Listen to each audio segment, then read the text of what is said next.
రోజున్న ముఖ్యమంత్రి రేవంత్ రెడ్డి 50 లక్షల రూపాయలతో మన ఎమ్మెల్యేలను కొనుగోలు చేసేందుకు ఆనాడు వచ్చి అడ్డంగా దొరికిపోయి జైలు కూడా పోయిన విషయం కూడా మీ అందరికీ కూడా యాదకుండాలి. ఆ రోజు మన ప్రభుత్వాన్ని పడగొట్టే ప్రయత్నం చేస్తే, మన ఎమ్మెల్యేలను పైసలు పెట్టి ఎత్తుకపోయే ప్రయత్నం చేస్తే అగో తెలంగాణ కొత్త రాష్ట్రంగా ఏర్పడ్డా వీళ్ళు నలుపుకోలేకపోతున్నారు. నడపచాతన అయితే లేదు వీళ్లకు పరిపాలన దక్షత లేదు, దమ్ము లేదు, రాజకీయ స్థిరత్వం లేదు అనే పరిస్థితి వస్తే అగో ఆనాడు తెలుగుదేశం పార్టీ బీఎస్పీ పార్టీ ఆ రోజు 3/2 మంది మన పార్టీలో విలీనమైంది. మన పార్టీ ఒక్కొక్కరిని ఎమ్మెల్యేలు తీసుకోలే, రాజ్యాంగబద్ధంగా రాజ్యాంగంలోనే ఉంది. ఏదన్నా ఒక శాసనసభ పక్షం 3/2 మంది కనుక వచ్చి ఇంకో పార్టీలో చేరితే అది రాజ్యాంగబద్ధమని చెప్పి, చట్టబద్ధమని చెప్పి రాజ్యాంగంలో ఉంది. మనం ఎన్నడూ రాజ్యాంగాన్ని తుంగలదొక్కలేదు, చట్టాన్ని తుంగలదొక్కలేదు. బీఎస్పీ 2 ఎమ్మెల్యేలు గెలిస్తే వాళ్ళిద్దరు వచ్చి చేరిరు. 15 మంది టీడీపీ ఎమ్మెల్యేలు గెలిస్తే 10 మంది వచ్చి చేరినరు. కాంగ్రెస్ వాళ్ళు 18 మంది గెలిస్తే 12 మంది వచ్చి చేరినరు.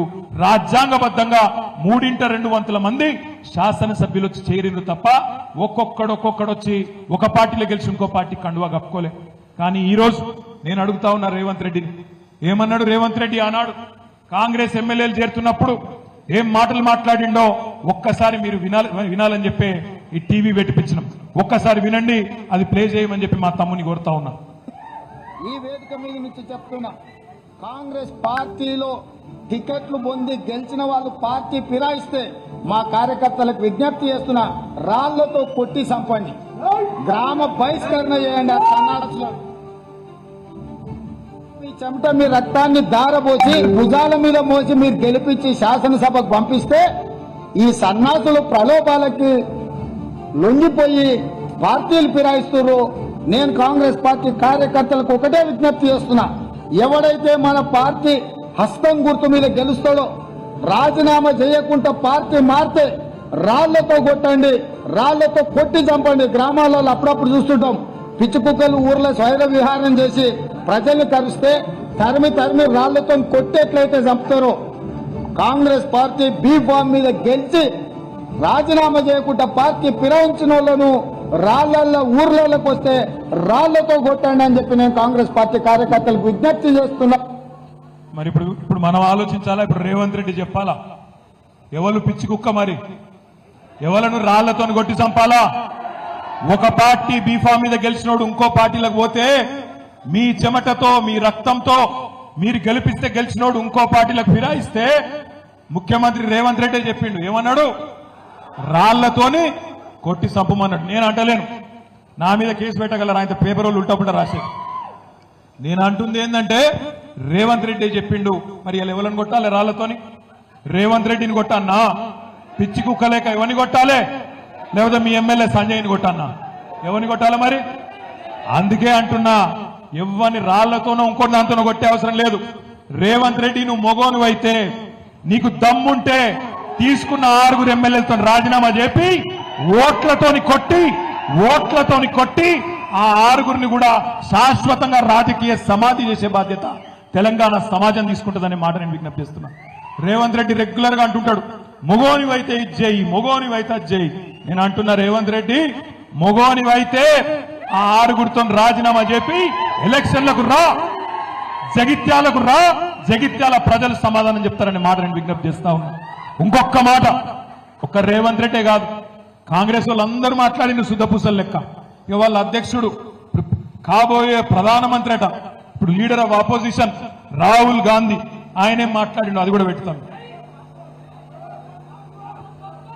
भाइयों और बहनों, अदानी जी और मोदी जी एक हैं। यहां की जो सिंगरेनी की माइंस हैं उनको हम प्राइवेटाइज नहीं होने देंगे।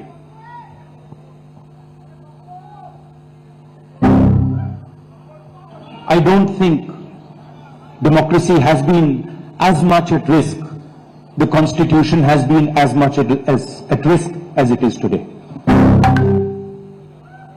भाइयों और बहनों, ఆయన ఏం చెప్పిండంటే, రాహుల్ గాంధీ గారు, నెక్స్ట్ జీవన్ రెడ్డి సాబ్ కూడా పెట్టవాలి. రాహుల్ గాంధీ గారు చెప్పిండు, ఏం చెప్పిండు?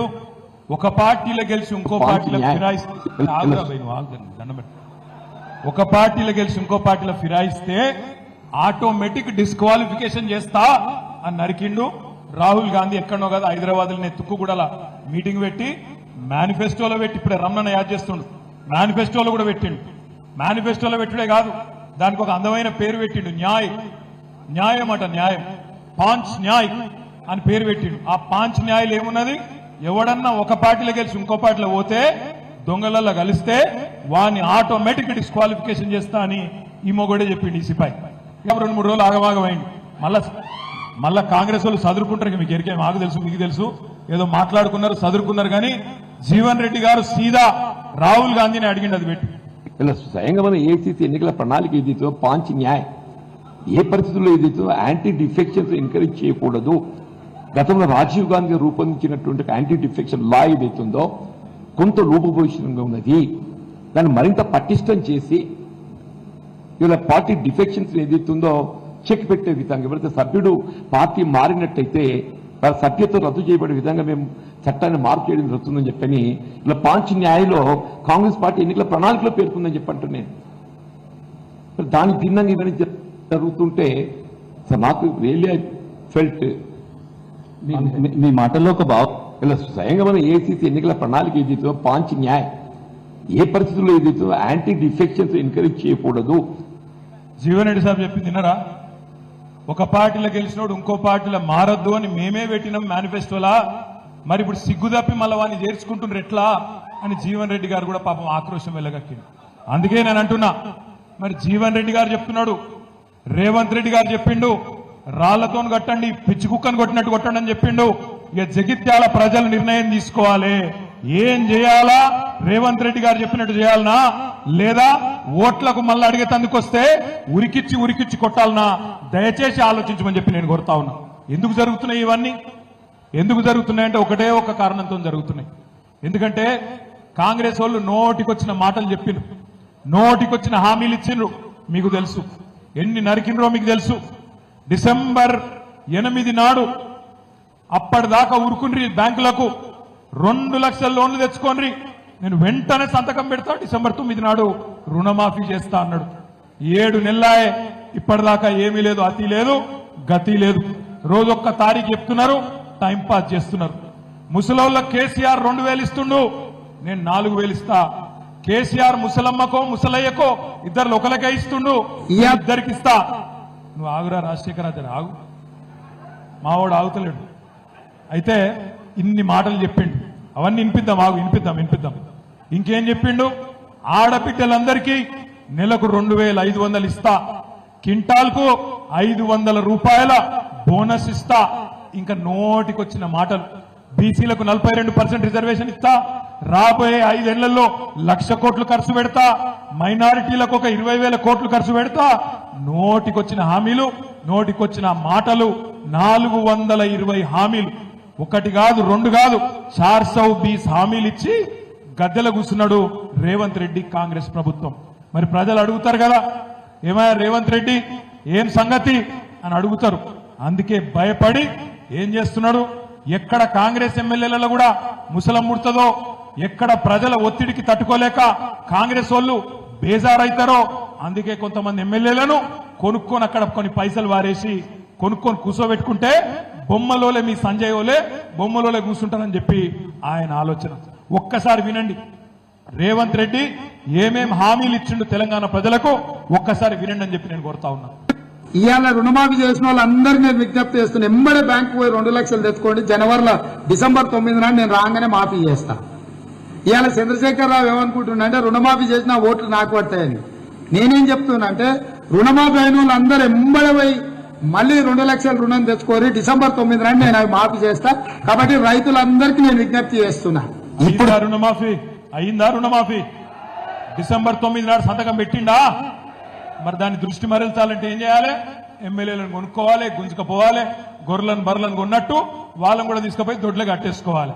ఇంకోటి పెట్టుకుంటే 2000 వస్తుంది, కానీ ఒక్క నెల వాయిదా పడ్డదంటే వచ్చే నెల మేము 4000 ఇస్తాం. మా అక్కలకు మా పెద్దమ్మలందరికీ నేను చెప్తున్నా, వచ్చే నెల నుంచి ఇంటి కరెంటు బిల్లు కట్టాల్సిన పని లేదు. మీ కరెంటు బిల్లు కాంగ్రెస్ పార్టీ కట్టది.